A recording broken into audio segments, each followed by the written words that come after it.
I'm Andrew Day. You are Connor Echols, and this is NonZero World, where we cover the global news, including the latest developments in U.S. foreign policy, and we interview a leading expert or activist. To gain access to full-length episodes of NonZero World and other exclusive content, listeners should go to Robert Wright's NonZero newsletter on Substack and become an NZN member today. So, Connor, this week we've got a lot of important topics to get into. We'll be talking about whether America's Syria policy has degenerated into absurdity, America's drone problem, the impact of everyday chemicals on fertility, some Trump foreign policy updates, a possible Saudi-Israeli normalization deal, and how AI is straining the power grid. Then we'll have a more in-depth analytical discussion about how the left should respond to Trump's foreign policy proposals. And after that, we'll have an interview with Russia expert Anatol Lieven of the Quincy Institute for Responsible Statecraft. We'll talk to him about the Russia-Ukraine war and what the U.S. should do to resolve the conflict. And at the end, you and I will kind of let our hair down a bit and reflect on what we learned from Lieven, who is always a super insightful and knowledgeable guy. So, Connor, which of our news stories do you want to discuss first? Yeah, I wanted to start out with an interesting news line. It's got nothing to do with all those UFOs in New Jersey. This week, Congress passed a bill with a provision that would give the incoming Trump administration the authority to ban all drones made by Chinese companies from accessing American communication networks. Now, the push for this ban, which has support from some important Trump allies like his incoming ambassador to the United Nations, Elise Stefanik, is driven by the theory that the Chinese government might use these drones to surreptitiously gather data about the United States or spy in various ways by forcing these companies to turn over their data. It's still unclear whether anything like that has happened. There haven't been public reports of that, but there are fears, especially as we see increasing tensions between the U.S. and China, that China might make a move like that. Now, the problem is that, by all accounts, these Chinese drone makers are a lot better than their U.S. competitors. Between 70 and 90% of the U.S. market is already held by one single Chinese company, DJI.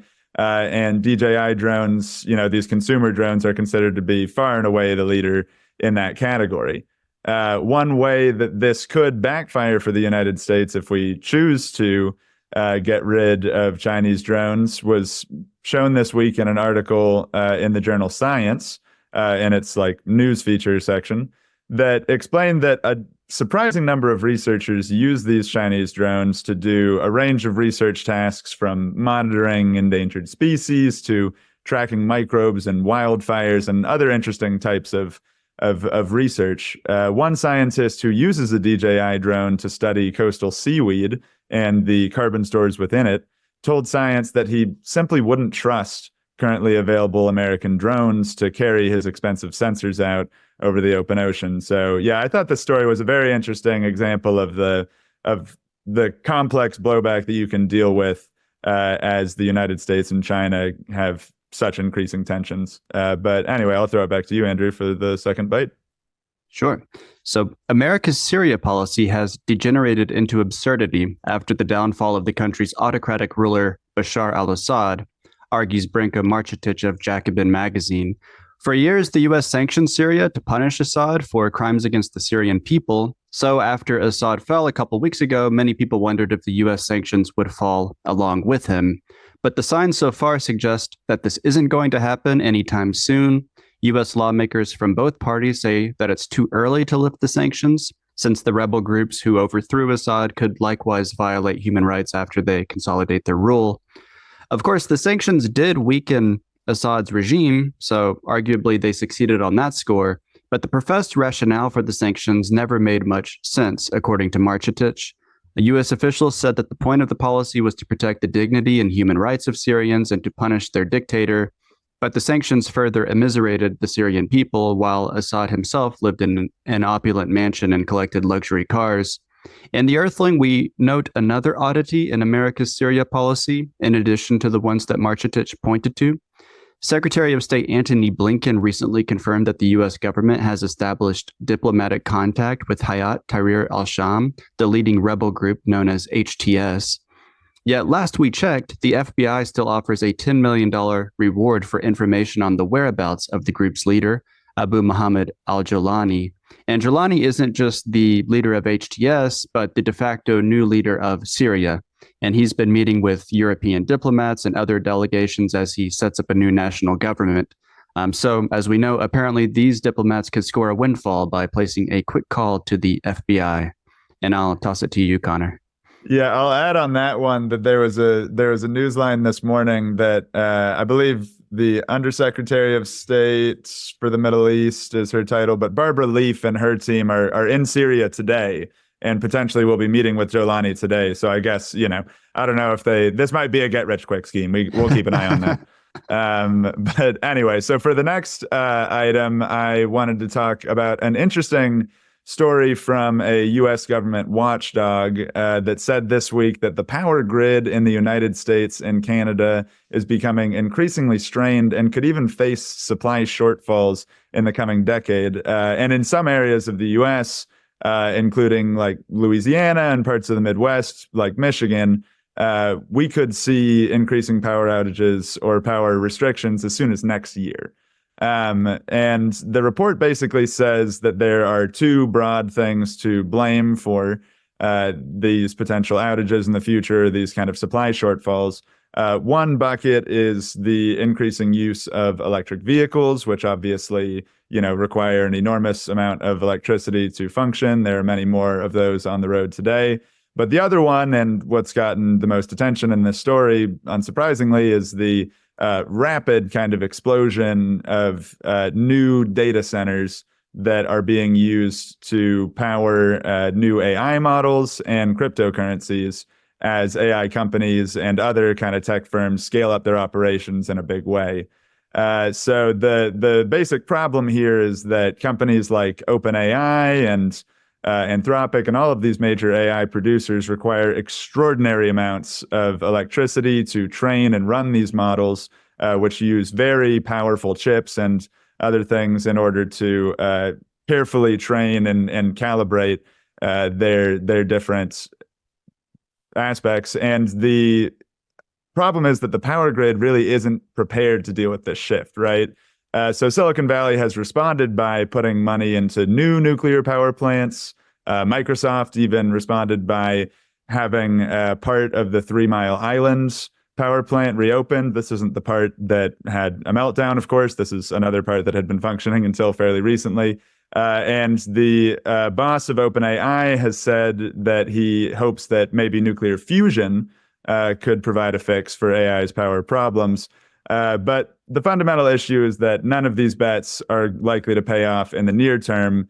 And so, as one official with this watchdog group told the Financial Times, quote, "We are seeing demand growth like we haven't seen in decades, and what we see is the pace only accelerating," end quote. I'll throw it back to you, Andrew. A growing body of scientific evidence suggests that chemicals found in plastics packaging, sofa covers, cosmetics, and other everyday items harm male and female reproductive systems, the Wall Street Journal reports. The idea that everyday chemicals are a factor in declining fertility rates was once confined to the fringes in American discourse, but has increasingly garnered sympathetic treatment in the scientific community and mainstream press. The journal writes that the increased scrutiny of chemicals runs parallel to rising skepticism about traditional explanations for various health-related quandaries, perhaps most prominently embodied in Robert F. Kennedy's nomination to run the U.S. Department of Health and Human Services. Kennedy's most controversial positions have been around vaccines and fluoride, but he has for years contended that man-made chemicals are affecting fertility. That was a quote from the piece. One biologist named Patricia Hunt told the journal, quote, "The power of these chemicals to impact fertility is mind-boggling." She went on to say, "We have all sorts of evidence that indicates, whoa, we're in serious trouble here." Last year, America's total fertility rate fell to the lowest on record. And earlier today, I was looking at a recent article from The Lancet, which ran through some striking facts. Their data set seems to have stopped at around 2021, but the global total fertility rate fell from around 5 children for each female in 1950 to 2.2 children in 2021, which is just above replacement level and still falling. Fertility rates are particularly low in South Korea and Serbia, where the rate is around 1.1, but rates remain high in sub-Saharan Africa at around 4 on average. In 2021, 29% of the world's babies were born in sub-Saharan Africa, and this number is expected to grow to 54% of all babies by 2100. Chad has the highest total fertility rate with 7 babies for each female. And of course, the adverse effects of chemicals aren't the only or even most important factor here. There are sociological changes that are relevant. For example, just the simple fact that women are choosing to start having babies later in life. But as I said, many scientists think that everyday chemicals are indeed one factor that's worth considering. And I'll toss it back to you, Connor. Very interesting. So I have a few updates on how the incoming Trump administration is planning to approach foreign policy based on new comments that we've seen from Trump this week. So the first came in an interview with Time magazine, in which Trump said that he is against the policy of allowing Ukraine to use U.S. missiles to strike deep within Russia. He said that, quote, "We're just escalating this war and making it worse," end quote. That decision had been changed by the Biden administration last month when, after a couple of years of arguing that Ukraine could not use these missiles to attack Russia, they decided to flip on that issue. And that resulted in Vladimir Putin's decision to launch a nuclear-capable missile at Ukraine for the first time. Of course, it was not a nuclear missile, but it was a missile that would have been capable of carrying a warhead, considered an escalation of the war, of course. So that is something that Trump may be pulling back on when he does return to office in January. Another news line from the Wall Street Journal is that Trump is seriously considering strikes on Iranian nuclear facilities in order to prevent that country from building a nuclear weapon. Trump has obviously had a complicated relationship with Iran during the past decade or so. He withdrew from the nuclear deal the first time around, and after that, Iran has stockpiled a great deal of enriched uranium. And the International Atomic Energy Agency says that they now have enough to produce several nuclear weapons if they're so inclined. Of course, Iran claims that it does not plan or want to develop nuclear weapons, but the West remains skeptical, and both Israel and the United States may see this as an opportunity to strike against these facilities while Iran is significantly weakened. And then the last line, and an interesting comment. Trump didn't say this publicly, but apparently, according to the Jerusalem Post, he's privately saying that he will oppose any Israeli annexation of any parts of the West Bank. This will come as a significant disappointment to a large set of people on the further right within the Israeli political spectrum who had hoped that Trump would back some annexation of the West Bank in his second term following his first term decision to recognize Israel's annexation of the Golan Heights. But anyway, we'll have more to say about Trump, obviously, later on in this episode in our more in-depth discussion. But before that, I'll let Andrew take it away for the last news bite. Sure. So the Israeli newspaper Haaretz reported on Tuesday that Israel and Saudi Arabia had reached a breakthrough in normalization talks. But later that day, both Saudi Arabia and Israeli Prime Minister Benjamin Netanyahu's office denied the report. Normalization talks had been set back by Hamas's atrocities on October 7th and Israel's war in Gaza, but they picked up again after Israel's ceasefire agreement in Lebanon. One sticking point in the talks has been the Saudi insistence on explicit Israeli recognition of a Palestinian state. The Haaretz report had said that Riyadh and Tel Aviv had agreed on a vague commitment to a path towards Palestinian statehood.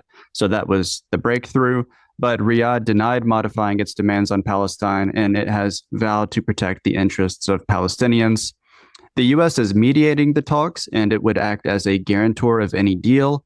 And it has even sweetened the pot for Saudi Arabia. President Joe Biden has offered the Saudi regime an ambitious defense treaty with Washington in exchange for normalizing ties with Israel, and also offered to assist Saudi Arabia in the development of its civilian nuclear energy program. Supporters of this proposed arrangement said it would help counter, or have said it would help counter Iran by bolstering America's alliance structure in the Middle East. Critics have said that it is too one-sided in favor of Saudi Arabia, offering little geopolitical value to the U.S., and that it would reward the reckless behavior of Mohammed bin Salman, the crown prince of Saudi Arabia, who waged a pretty brutal war in Yemen and who orchestrated the murder of Saudi journalist and Washington Post columnist Jamal Khashoggi in 2018. Donald Trump is expected to also push for a mutual defense pact with Saudi Arabia. So, Connor, now it's time to transition to our more in-depth analytical discussion. You wanted to talk this week about a recent piece by Matt Duss of the Center for International Policy. He was writing that piece in The Nation. So since you found this piece and found it interesting, I'll toss it to you to kind of set up Duss's basic argument and give your take on it. Yeah, I did think this was a really interesting piece, and it's particularly interesting because of Duss's background as a longtime foreign policy advisor to Senator Bernie Sanders. He's a very prominent voice among progressives in foreign policy, and he made the argument in essence that progressives should, just as they think about what Biden has done over the last 4 years and measure what was good, what was bad, all those different things, they should be willing to throw their support behind moves that Trump makes in his second term, even if Trump is the one that makes them. So this is basically an argument against the idea of negative polarization, which is basically the problem that you have, like, the opposing tribe says something and you're opposed to it because they said it, instead of it being anything to do with the merits of the policy. One that I think we're likely to see potentially in a second Trump administration, based on some of the comments that he made this week, for example, is a second effort to make peace with the regime in North Korea. Obviously, Trump came under an enormous amount of scrutiny and received a ton of criticism for trying to do that in his first term. But Duss mentions this and other similar initiatives to potentially end wars as things that, if there is reason for progressives to support them, there's a possibility that he'll go about them in ways that would be difficult for the left to support. But if he does genuinely seek peace in some of these conflicts, peace with Iran or peace with North Korea or even Russia, that the left really needs to be open to that and needs to kind of get away from the idea that, you box him in from the more hawkish perspective and you call him weak on these countries, or you say that he is bowing down to these foreign dictators or, repeating their talking points. So I found this really interesting. I thought it was, I went a little bit further there than his argument. I kind of carried it forward a little bit, but the idea coming from such a prominent foreign policy kind of influencer, I think, will be an interesting an interesting early tone center for Trump's, second term in office. Yeah, I might have a criticism or two of the piece maybe we can get into, but first I'll say something I liked about the piece, and it relates to what you just alluded to. When Duss says that the left shouldn't attack Trump's diplomatic initiatives as weak, I think he's right on the money. I mean, in fact, I think not just the left, but Democrats broadly should take this advice, because the Republican reputation for being strong on foreign policy has proved to be very sticky. It's been hard for the Democrats to dislodge that association from voters' minds. So when the Democrats try to flip the script and say that Trump is being weak, he wants to talk to North Korea and Russia and Iran, so he's weak and feckless and, he's compromising U.S. national security. When the Democrats go that route, there's a danger that they end up reproducing this discourse about foreign policy strength, but without convincing voters that the Democrats are strong. It would be better for them, I think, to try to reframe foreign policy debates more fundamentally, not as a contest between the strong and the weak, but between people who want to spend U.S. taxpayer money at home for health care and education and other things that Democrats care about, versus people who want to spend money, on things that go boom overseas. But what do you think about that? Yeah, no, I think it makes a lot of sense. You really don't see, no matter who has been involved in Democratic administrations, you've consistently seen the public believe that Republicans are the ones that are stronger. Like, even when you had emphatically pro, potential humanitarian intervention people, things like that, Hillary Clinton, that did not change the overall image of the Democratic Party as the one that is more likely to undertake, diplomatic initiatives with enemies, things like that.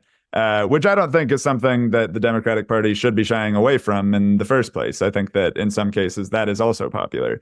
And we even saw, in the North Korea example,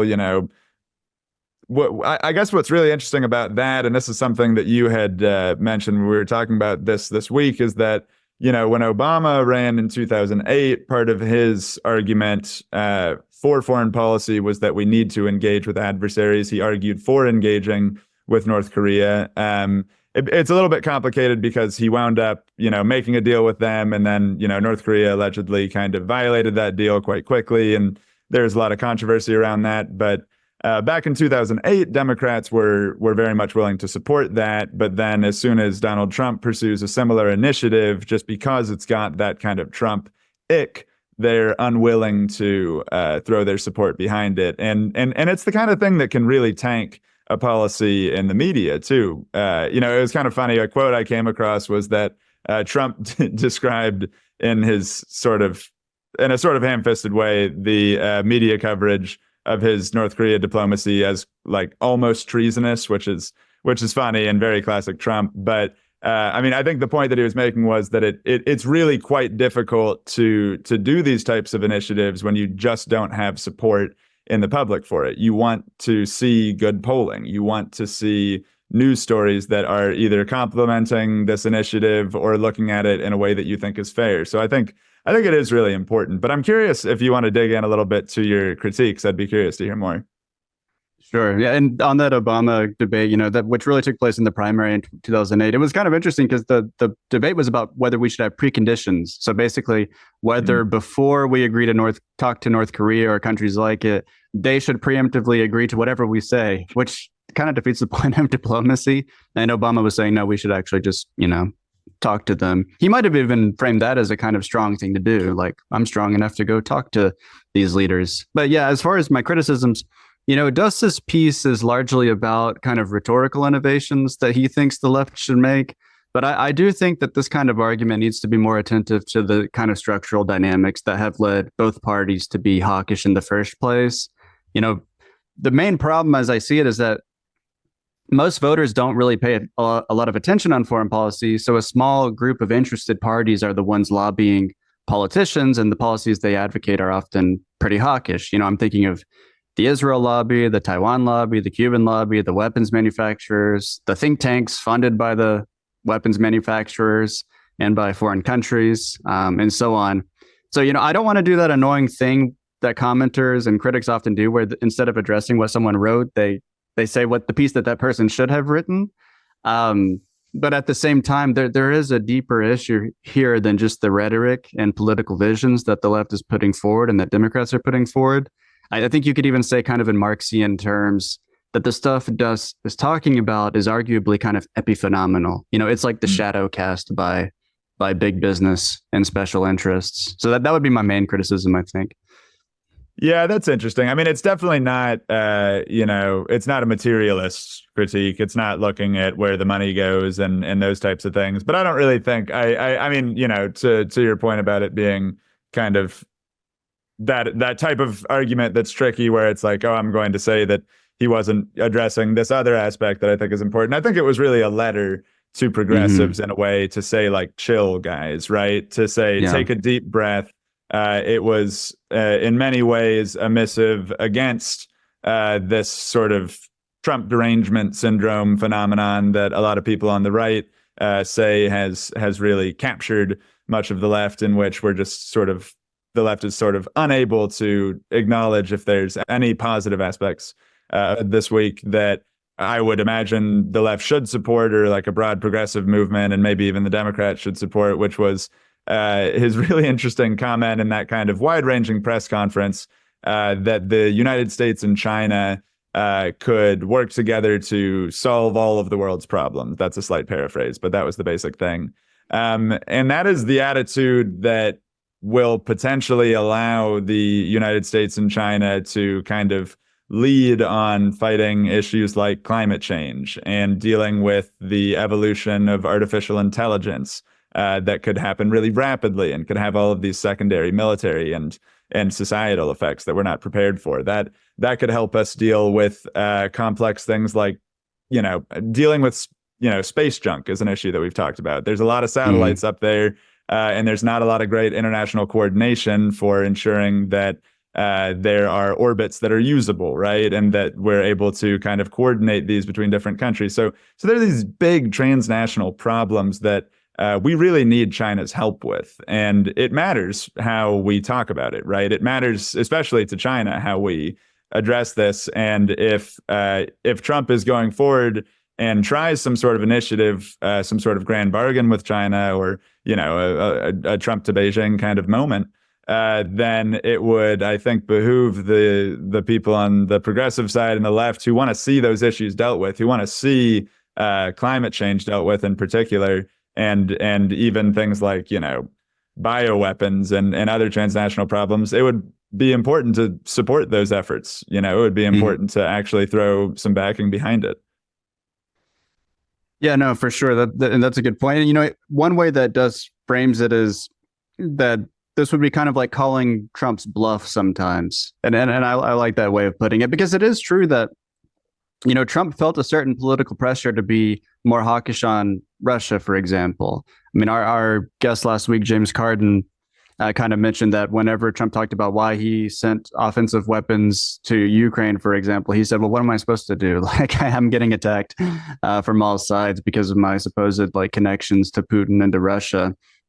And so he felt the need to kind of, go back on some of his promises to have good relations with Russia, and to end up kind of escalating in Ukraine and having more hawkish policies on Russia than people tend to realize. So I agree with Duss that could be, the kind of thing that progressives can do to actually push Trump to follow through on policies that progressives should agree with. And, on this issue of weak, the weak argument that Democrats sometimes use, I think it's especially important when it comes to Trump. For reasons that are maybe unfair, that have to do with gender. Like, Trump models a pretty aggressive style of masculinity. And so during the campaign, when the Kamala Harris's team was trying to kind of depict him as weak and her as strong, I think, even though it's unfair, that just the Trump's kind of bravado and machismo, or bravado, made that a really difficult rhetorical trick to pull off. I remember after he came out and said that that we should be willing to take sanctions off of Russia and off of Iran and other countries in order to pursue our geopolitical aims. Within a few hours, Kamala Harris's one of her spokespeople went on Twitter and was talking about how he's weak and feckless and he doesn't understand the importance of being strong. The Democratic Party platform said similar things about some of Trump's more restrained foreign policy moves in his first administration. And yeah, that just really didn't work, apparently, with the electorate. I think that's maybe one more thing I'll say, kind of another criticism. I mean, maybe I don't know exactly what Duss has said on Russia, Ukraine, but it seems to me that the most important kind of debate between MAGA Republicans and progressives or Democrats over the last few years has been about Russia, Ukraine. And on that issue, Duss has been pretty supportive of Biden's policy, as far as I understand. I know that he and what's the guy's name, Robert Farley, had a piece in, I think, November saying now is time for a peace plan with Russia, Ukraine. But it's kind of no, now is sort of past time. Ukraine is in a terrible position. It's going to be really hard for them to kind of come to peace talks given the upper hand that Russia has currently in the war. I wouldn't be surprised if Duss was saying sort of, things about the importance of pushing for a settlement even earlier in the war, but he was making the case that progressives should really care about this and should be supporting, Biden's push to get weapons to Ukraine and that whole sort of way of thinking about the conflict. But maybe that's the last thing I'll say about this. Yeah, certainly. Well, that's a pretty good transition, or a great transition, in fact, to our conversation with Anatol Lieven of the Quincy Institute. He works in the Eurasia program there, and we're going to have a really interesting kind of deep dive with him about what exactly Russia-Ukraine negotiations might look like, right? So questions about what will be kind of Russian red lines in these talks, what should be Ukrainian red lines, like where can the US fit into this, and even sort of the order of operations. So if you're curious about, getting beyond the headlines and really focusing in on exactly what it might look like to find peace in Ukraine, especially with this incoming Trump administration, I highly recommend that you stick around for this conversation. Sweet. Let's go to the interview. Let's do it.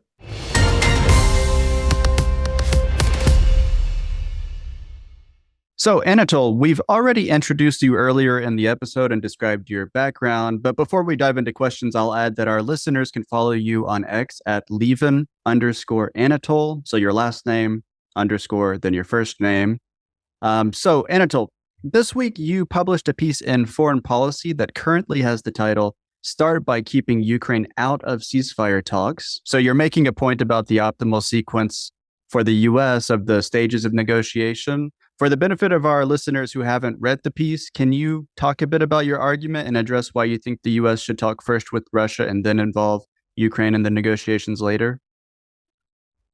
Well, the key point is that there are certain basic issues that, in fact, have to be worked out between the US and Russia and do not actually depend on Kiev. Because it's often said that, Ukraine has the right to apply for NATO membership, but in fact, this is not up to Ukraine. Existing members of NATO have to invite a country to join, and every one of them has a veto. I mean, that actually means that even if the US did invite Ukraine to join, it would probably be vetoed by other countries. Well, certainly by Hungary, very likely by Turkey, possibly in future by France. But of course, the most important player there by far is the United States. So, in fact, that is something that the US and Russia should negotiate on their own. Ukraine, I mean, to put it quite bluntly, Ukraine does not have a say in that, any more than Mongolia would have if it applied for NATO membership. Then there is the issue of military, of the linked issues of the Russian demand for demilitarization, which the Russians have not specified in detail officially. And the linked issue of what guarantees can be given to Ukraine short of NATO membership as part of a peace settlement. And once again, I mean, that really involves NATO. I mean, of course it involves Europe, but it really depends on the US. Because a lot of these European weapons, as we saw with the Storm Shadows, and they depend wholly on US technology and US intelligence. So the question of what weapons Ukraine will be barred from receiving from the West as part of a peace settlement, once again, is something that the US will have to negotiate. And on the other hand, what weapons Ukraine will be able to develop. The Russians, a lot of people are referring to the Austrian State Treaty of 1954 as a model. Now, that, of course, did involve the Austrians agreeing to things, but, the key points were negotiated in advance by, the West, the US, above all, and the Soviet Union. And then, yeah, that's interesting. So are you picturing like a kind of broader, like an actual formal agreement that would happen between the United States and Russia first, or would it be maybe like a set of understandings that would help to frame subsequent negotiations between Russia and Ukraine? A set of understandings. Of course, when it comes to, you can have a formal agreement between the US and Russia on arms supplies and other things. And of course, we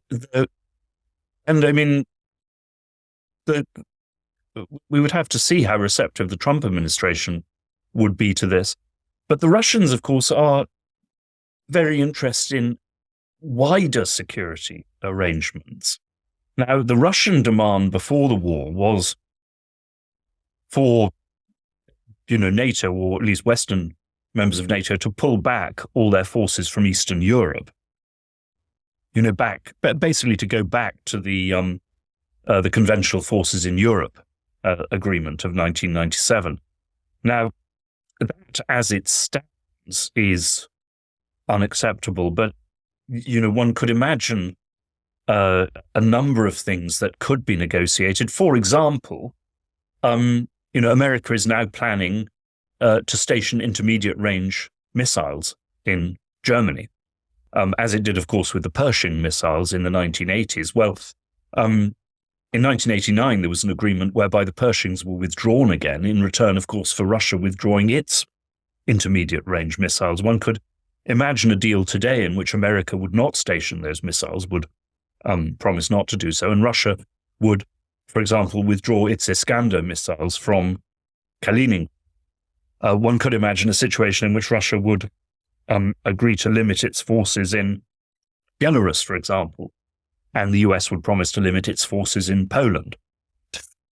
There are lots of detailed things that can be negotiated laterally between Russia and the US.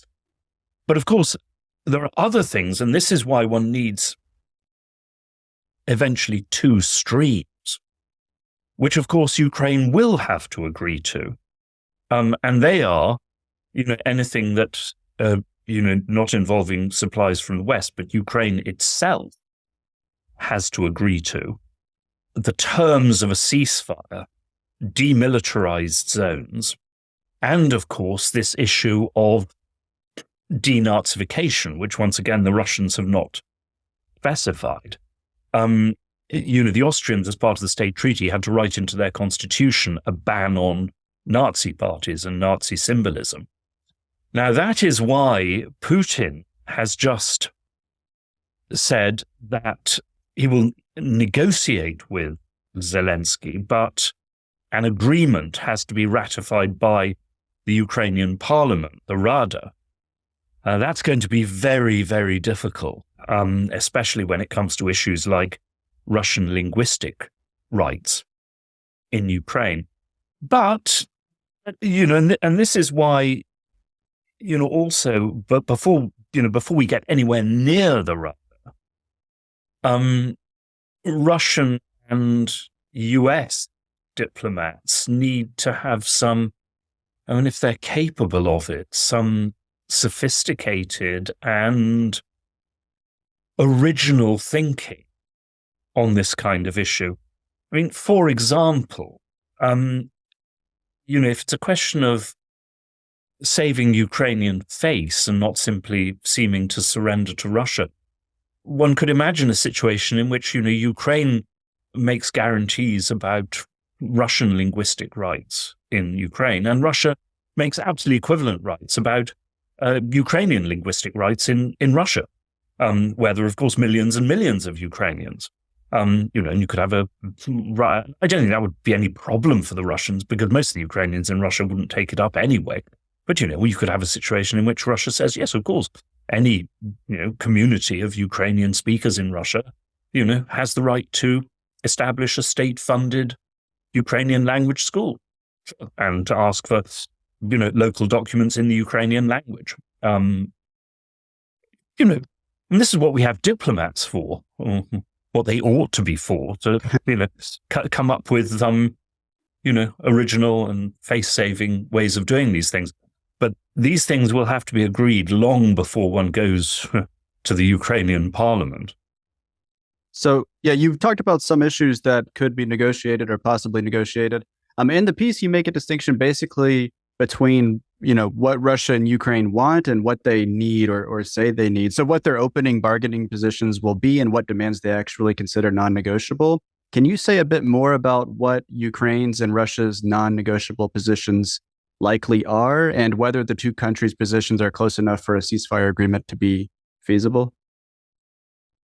Well, Ukraine's aren't entirely clear. But I think, we nonetheless, have a fairly good understanding of them.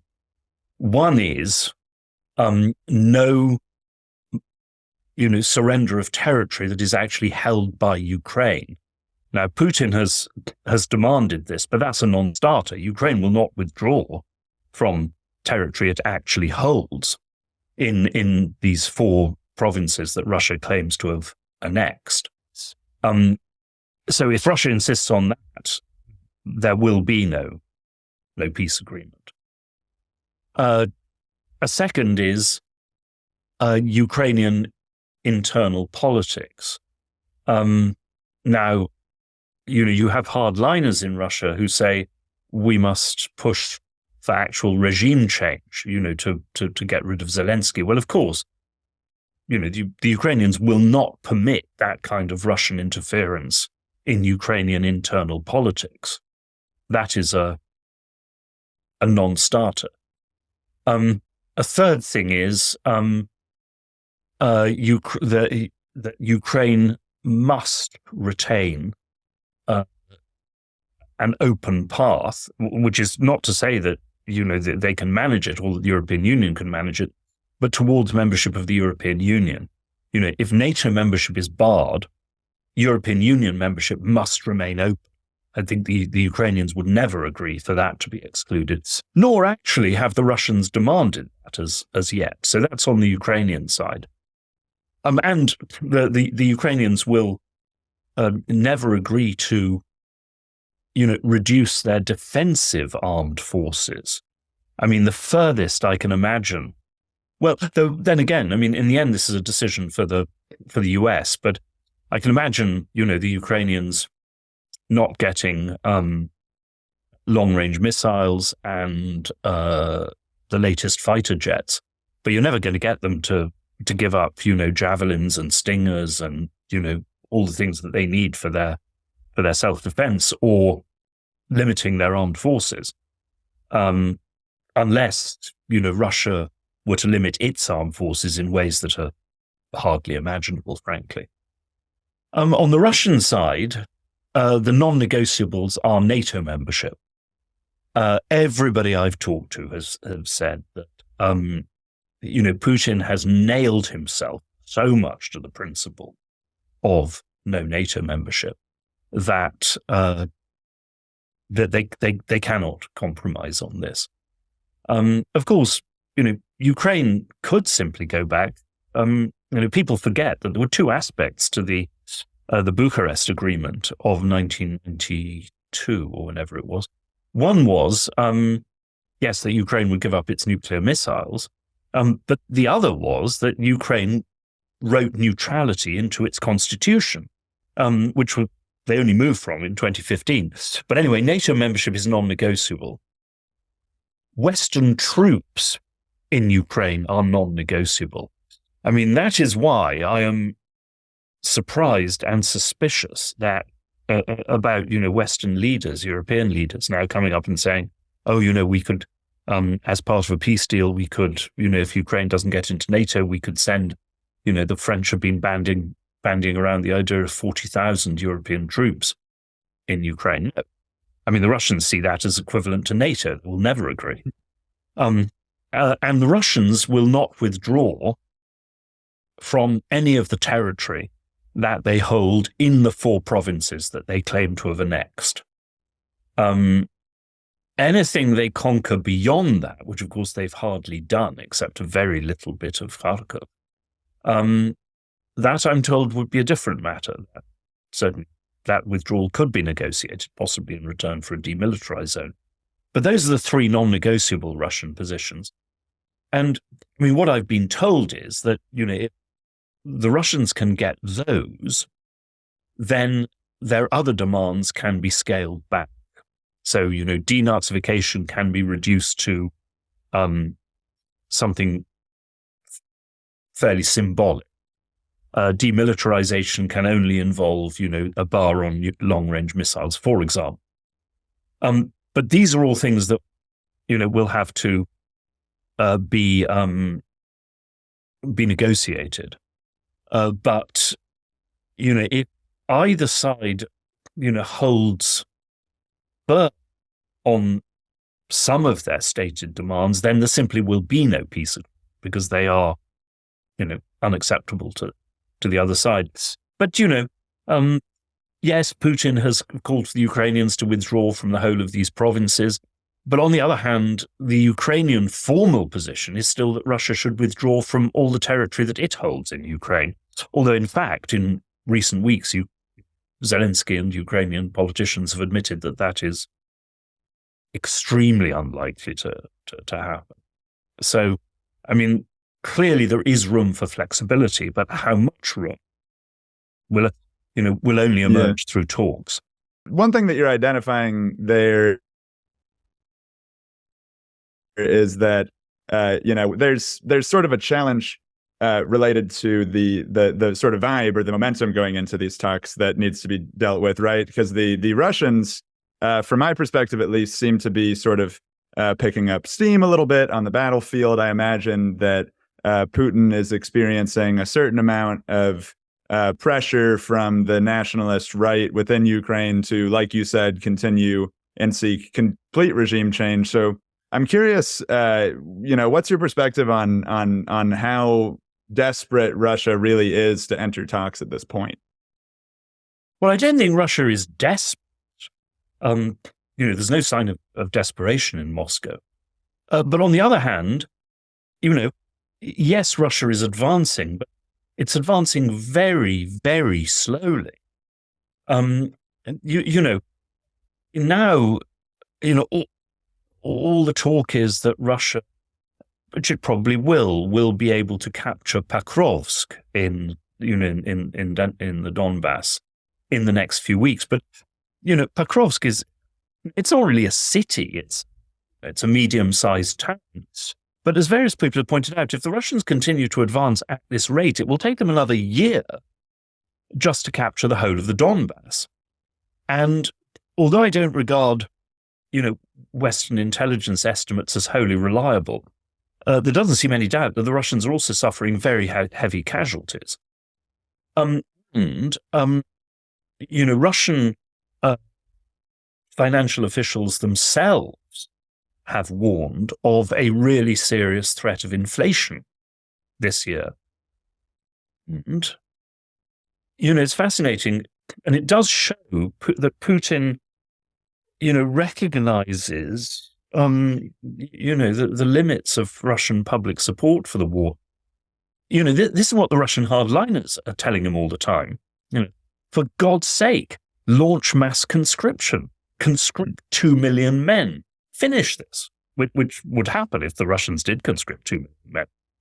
But instead, Putin is relying on volunteers and paying very, very highly by Russian working class standards. In some Russian provinces, they're getting 5 times the average wage, the volunteers fighting in Ukraine. Well, of course, that puts a pretty severe cap on just how many troops the Russians can use, because obviously you can pay 500,000 troops that much money, but you can't pay 2 or 3 million. Money just isn't there, not without sending, inflation through the roof.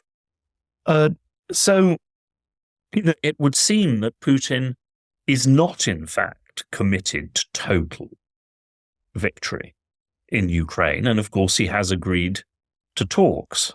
And Russian opinion polls show that a majority of Russians would actually accept peace along existing lines, but not surrender, no withdrawal, and Ukrainian neutrality. But that if they got that, so in other words, there is not a huge wave of public opinion or within the regime saying that, we must march on to Kiev or even to, Odessa or Kharkov. But on the other hand, as I've said, there are positions the Russians regard as non-negotiable. But, it will depend also, while these talks go on, the fighting will also go on. And obviously, so much will depend on the military analysis on both sides. If the Ukrainians feel they're close to collapse, then they are they will be more likely to compromise. If the Russians feel, that they're just going to have to go grinding on and on for small gains, then they will be close to compromise. But on the other hand,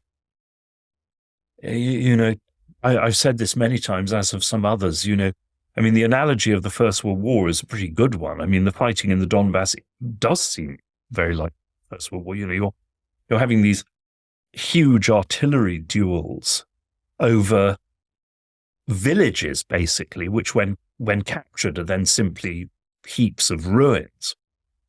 But, in the First World War, lasted for 3 or 4 years, and then one side or the other cracked, the Russian army cracked in 17, the Italians cracked at Caporetto, the French and British almost cracked in the spring of 1918, and then, of course, the Germans and Austrians collapsed in the fall of 1918. And so, and if either side cracks in this war, it's going to be the Ukrainians. So, there is that risk that, things could, and I'm not saying they will. It's by now I'm not making any firm predictions about the Ukraine war. But, there is this obvious possibility, given the odds and, the balance of forces, that the Russians will break through. And then, of course, Russian positions will undoubtedly harden.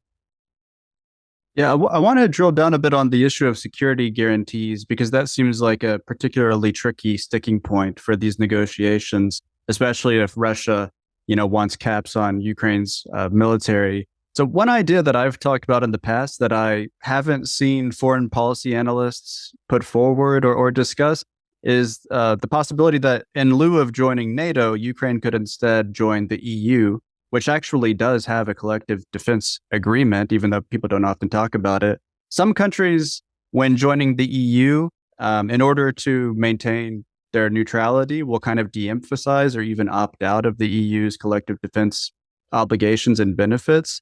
But maybe Ukraine and the EU could do the opposite in this case and kind of emphasize that EU nations would come to Ukraine's defense in the event of future Russian aggression. So can you first talk about whether you think that sounds like a plausible path forward, and what are some other ways we can be imagining, security guarantees?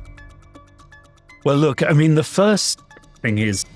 This was a free preview of NonZero World. To unlock the rest of this conversation and other exclusive content, become an NCN member at nonzero.substack.com.